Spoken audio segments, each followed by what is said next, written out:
10 മാസം ചുമന്ന് പെറ്റുള്ള മാതാവ്, പാല് തന്ന് വളർത്തിയ സ്നേഹപ്പൂങ്കാവ്. ഉമ്മയെന്നാൽ എന്താണ്? ഉമ്മ എന്ന് കേട്ടാൽ ആ വേർപാടിൽ വേദനിച്ച് പൊട്ടിക്കരയുന്നവരും നമ്മളുടെ കൂടെയുണ്ട്. ഉമ്മാക്ക് പകരമായി ഒന്നും തന്നെയില്ല.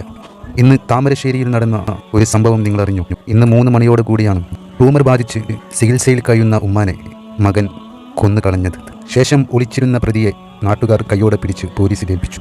നമ്മുടെ ഈ കൊച്ചു കേരളത്തിൽ ദൈനംദിനം കേട്ടുവരുന്ന വാർത്തകൾ ഏതു മനസ്സിനെയാണ് വേദനിപ്പിക്കാതിരിക്കുക? എന്നിട്ടും ഇത്ര സർവരെയും ഞെട്ടിക്കുന്ന ഒരു വാർത്ത ഈ അടുത്തൊന്നും നമ്മൾ കേട്ടില്ല. അത്തരത്തിലുള്ള ഒരു സംഭവമാണ് താമരശ്ശേരി കൈതപ്പുഴയിൽ അടിവാരം 30 ഏക്കർ സ്വദേശിയായ കായിക്കൽ സുബൈദയാണ് സ്വന്തം മകനായ ആഷിഖ് വെട്ടിക്കൊലപ്പെടുത്തിയത്.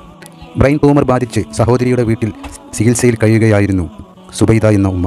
ഉമ്മയെ കാണാനെന്ന് പറഞ്ഞ മകൻ തൊട്ടടുത്ത വീട്ടിൽ പോയി തേങ്ങ പൊളിക്കാൻ എന്ന് പറഞ്ഞാണ് കത്തി വാങ്ങിക്കൊണ്ടുവന്ന് ഉമ്മയെ വെട്ടി പരിക്കേൽപ്പിച്ച് കൊലപ്പെടുത്തിയത്. 25 വയസ്സുകാരനായ ആഷിഖ് +2 വരെ നാട്ടിൽ തന്നെയായിരുന്നു പഠിച്ചിരുന്നത്. ആ ഇടയിൽ ഡിഗ്രിക്ക് വേണ്ടി ഇവിടെ ഒരു കോളേജിൽ അഡ്മിഷൻ ലഭിച്ചിരുന്നു. ആ ഇടയിലാണ് മയക്കുമരുന്നുമായി ബന്ധപ്പെട്ടുള്ള കേസിൽ ആഷിഖ് പിടിയിലാകുന്നത്. അതിനുശേഷം ബാംഗ്ലൂരിലുള്ള ഒരു ഡി അഡിക്ഷൻ സെൻ്ററിൽ പ്രവേശിപ്പിച്ചിരുന്നു. 3 ദിവസം മുമ്പാണ് അവിടെ നിന്ന് നാട്ടിലെത്തിയത്. പിന്നീട് കൂട്ടുകാരുമായി പുറത്തു പോവുകയും പിന്നീട് മടങ്ങി വന്ന ആഷിഖ് ഉമ്മയെ കാണാനെന്ന വ്യാജേന വീട്ടിൽ പ്രവേശിക്കുകയും ഉമ്മയെ വെട്ടി പരിക്കേൽപ്പിക്കുകയും ആ ഇടയിൽ ഉമ്മ മരണപ്പെടുകയുമാണ് ചെയ്തത്. ഇത്തരത്തിലാണ് ലോകം ഇപ്പോൾ സഞ്ചരിച്ചു കൊണ്ടിരിക്കുന്നത്. ഉമ്മയാണോ ഇത്, പെങ്ങളാണോ എന്ന് പോലും മനസ്സിലാക്കാൻ കഴിയാത്ത തരത്തിലുള്ള മയക്കുമരുന്നുകൾക്കാണ് കുട്ടികൾ അടിമപ്പെട്ടു പോകുന്നത്. തേങ്ങ പൊളിക്കണം എന്ന് പറഞ്ഞാണ് അയൽപക്കത്തുള്ള വീട്ടിൽ നിന്നും ആഷിഖ് കൊടുവാൾ വാങ്ങിക്കൊണ്ടുവന്നത്. പോലീസ് വിവരമറിഞ്ഞ് സ്ഥലത്തെത്തിയപ്പോൾ വീടിൻ്റെ ഡൈനിങ് ഹാളിൽ സുബൈദ എന്ന ഉമ്മ മരിച്ചു കിടക്കുന്നതാണ് കണ്ടത്.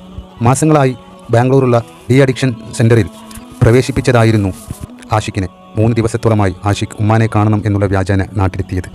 ആഷിഖ് എന്ന ചെറുപ്പക്കാരൻ മയക്കുമരുന്നിന് അടിമപ്പെട്ടതോടുകൂടിയാണ് ഡി അഡിക്ഷൻ സെൻ്ററിൽ പ്രവേശിപ്പിച്ചത്. തൻ്റെ സഹോദരിയുടെ കൂടെ താമസിച്ച് വരികയായിരുന്നു സുബൈദ. സഹോദരി വീട്ടിൽ ഇല്ലാത്ത സമയത്താണ് ഇത്തരമൊരു കാര്യം ആഷിഖ് എന്ന മകൻ ഉമ്മയെ വെട്ടി കൊലപ്പെടുത്തിയ സംഭവം ഇന്ന് 2 മണിയോടുകൂടി താമരശ്ശേരി കൈതപ്പുഴയിൽ നടന്നത്.